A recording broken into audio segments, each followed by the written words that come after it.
Hi again, it's Deb James, the Wellness RN for you, and I'm here with another tip for you in practical dementia care.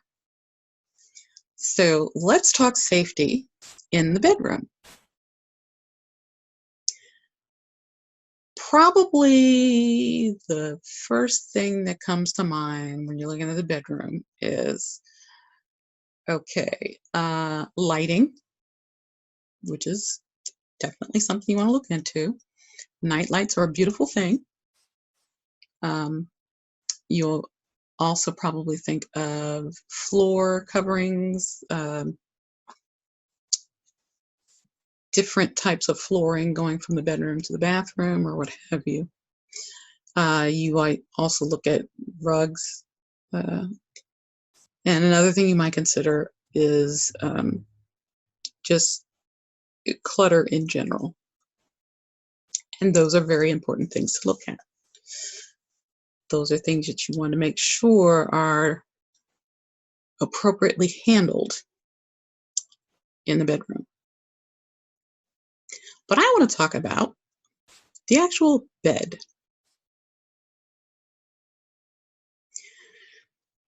First, let's talk about the mattress. Now, if your loved one with dementia has a waterbed, please, by all means, get rid of it. That is just a nightmare waiting to happen. And they probably need more support than a waterbed can offer. But the mattress is important in terms of how well it's put together,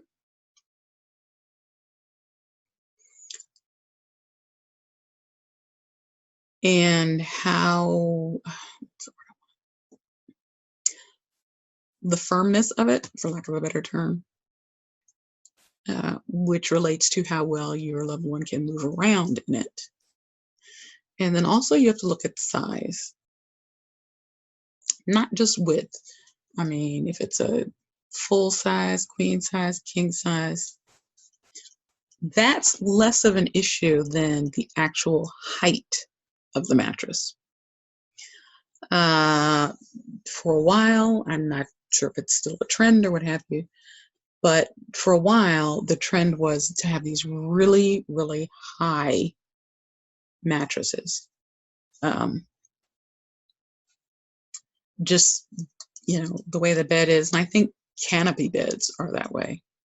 The mattresses are very high, and basically you need a little step stool to get in it.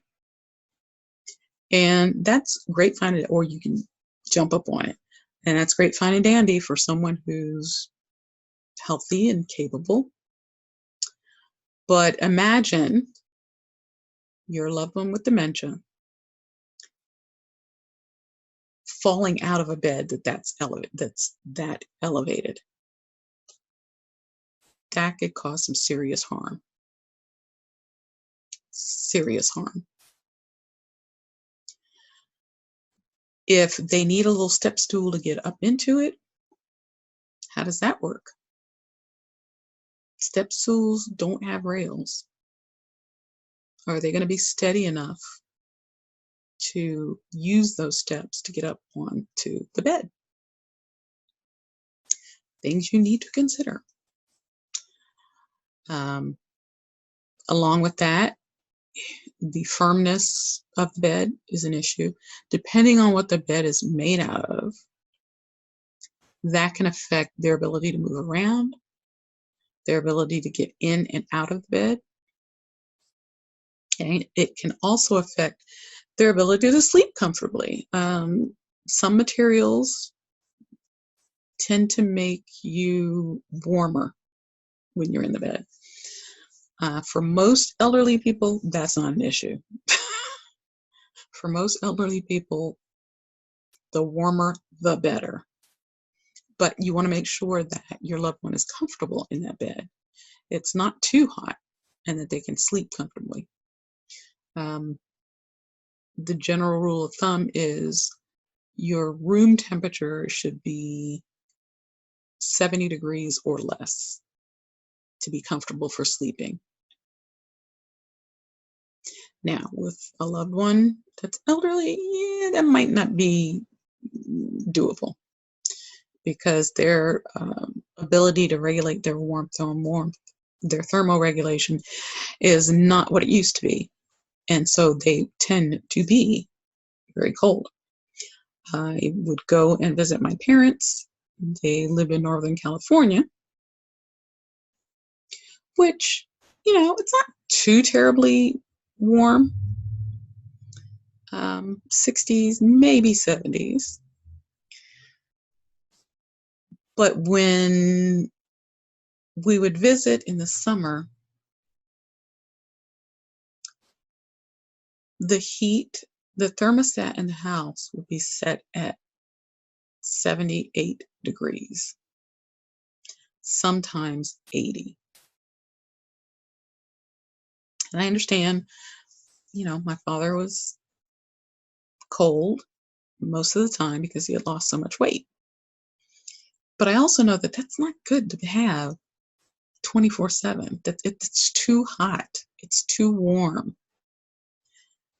And they may not necessarily realize that it's affecting their well-being with it being so warm. I'd sleep with a fan on in the guest bedroom. And I would also turn down the thermostat at night. And I noticed that there was less getting up by my parents. Of course, first thing in the morning, I had to crank it back up to 78 and 80. But that's how a mattress and the materials that it's made of can affect their quality of sleep. The other thing that you need to look at is, do they need a bed rail? Are they stable enough that they can get out of bed on their own and be okay getting up, going to the bathroom or what have you in the middle of the night? If not, how do you prevent that from happening? A bed rail is one way. And there are bed rails that you can buy online and set up on any bed whatsoever.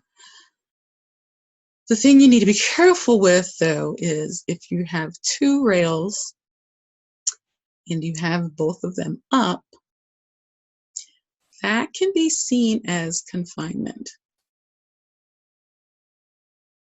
But you know your loved one.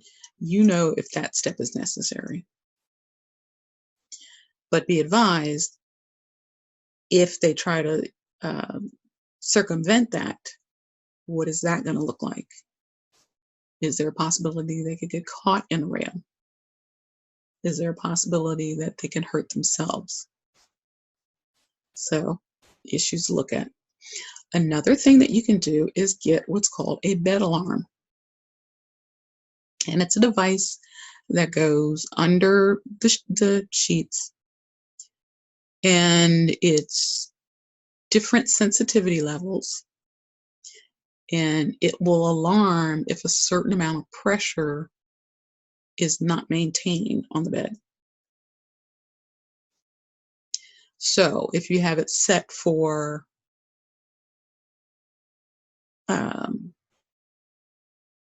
heavy sensitivity, meaning that just a little bit of movement will set it off, that's one way to look at it. And if you have somebody that's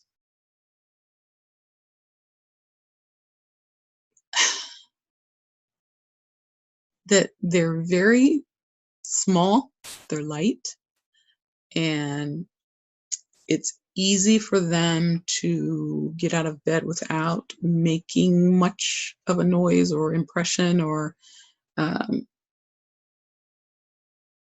not very noticeable, that's the type of setting you want for that person.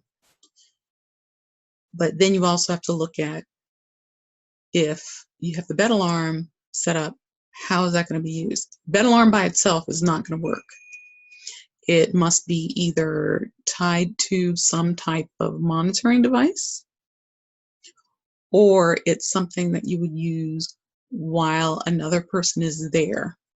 So that if another person is there watching them overnight and they hear the alarm, they can go and check and make sure that they're not getting up and being unsafe. So,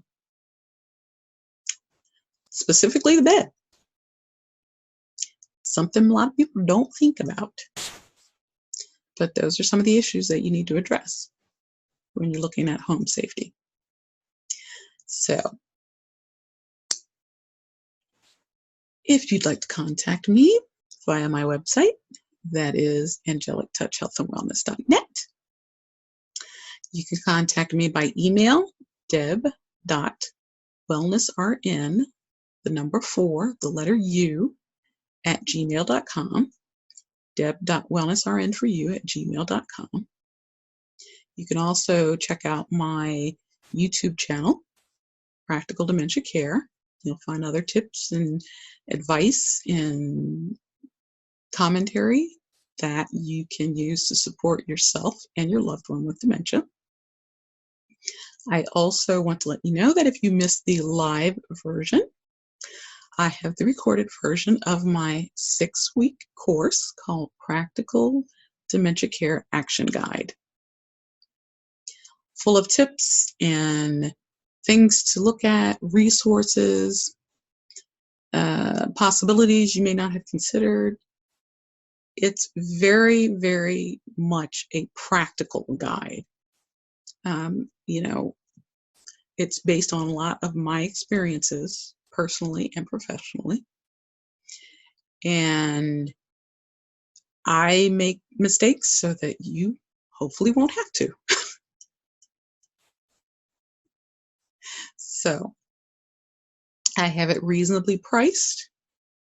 You can contact me and let me know if you are interested in it. The price will be going up in 3 months because I will be adding more to it. But for now, it's very reasonably priced. It's a very reasonable price for a 6-week course. It really is. And the course is full of information that's useful, beneficial, practical information that you can use right now. Okay? So, let me know what you think. Leave a comment on this post. Contact me. And I will see you next time. Take care of your loved one. Take care of yourself. And remember that you matter. Okay? I'll see you next time. Bye.